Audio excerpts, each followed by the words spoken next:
Everyone, and welcome to the ninth part of this MCQ series in which we are discussing expected multiple choice questions for the NET Environmental Science examination. So, this is the second part of the environmental chemistry unit. So, let's get started. First of all, I would like to say sorry because one mistake happened yesterday in the last class. So, the question was under Montreal Protocol, developing countries are required to phase out HCFCs by which of the following year? So in this case, the correct answer will be option number C. Yes, by 2030, the developing countries are required to phase out the HCFCs, and 2020 will be the year. So it is the year for the developed countries to phase out the HCFCs. Let's move on to our today's first question.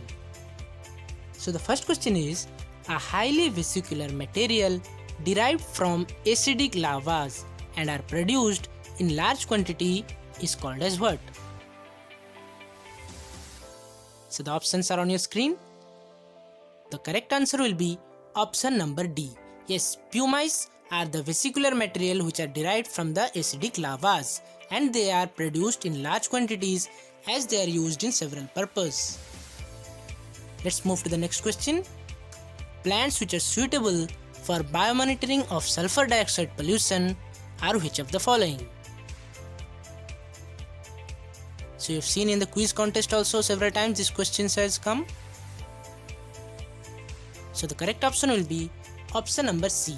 Yes, the white pine, moss and lichens are the indicators which are naturally indicating the sulfur dioxide pollution.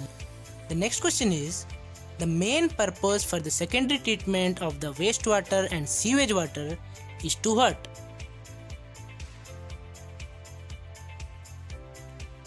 So here the correct option will be option number B. Yes, the main purpose is to reduce the biochemical oxygen demand present in the wastewater and sewage through the secondary treatment.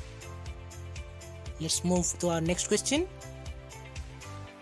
This question has come in NET 2009 examination, in which it has asked that the pair of molecules forming strongest intermolecular hydrogen bonds are what? So from the following options, you have to select who are forming the strongest intermolecular hydrogen bonds. The correct option will be option number B. जी हाँ, water and hydrogen जो है वो सबसे strong molecular hydrogen bond form करते हैं as compare to the rest of the options. आइए चलते हैं हमारे अगले क्वेश्चन की तरफ. अगला क्वेश्चन है, the PCBs that are polychlorinated biphenyls are known to cause what? So they are very dangerous substances. And the correct option will be option number D, all of this. Yes, these PCBs can cause deformities in fetus, they can cause liver and stomach cancer, as well as they can even cause nervous disorder. Let's move to the next question.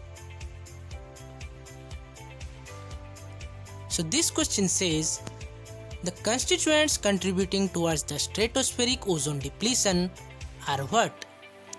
And here the correct option will be option number C. Yes, CFC11, CFC12 along with N2O are the major contributors to the stratospheric ozone depletion among the four options. So don't get confused by NO2 and N2O. Select this option. Let's move to the next question. The next question is, which of the following represents plagioclase? So this is very new for some of the students. So the correct option will be option number C. Yes, plagioclase are the repetitive units of this formula. So mostly they are constituent of sodium, aluminium, silicon and oxygen along with calcium. So it's important because it has come in NET 2010.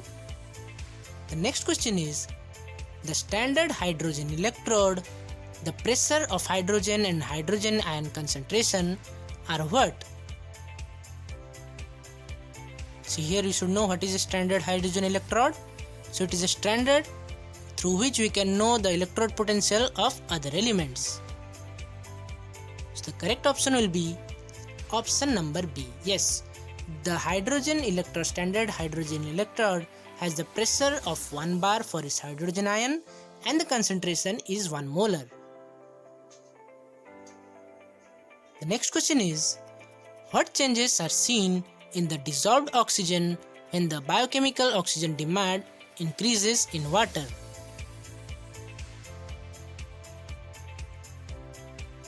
So it's a very conceptual question and the correct option will be option number B. Yes, जब हमारा BOD increase हो जाता है, that means pollution level has increased, then the dissolved oxygen decreases. So it leads to the detrimental effect in the aquatic ecosystem. As a result, many flora and fauna die. So guys, that's all in this part of video. If you like this concept, don't forget to like, share and subscribe the channel. Stay tuned for further updates.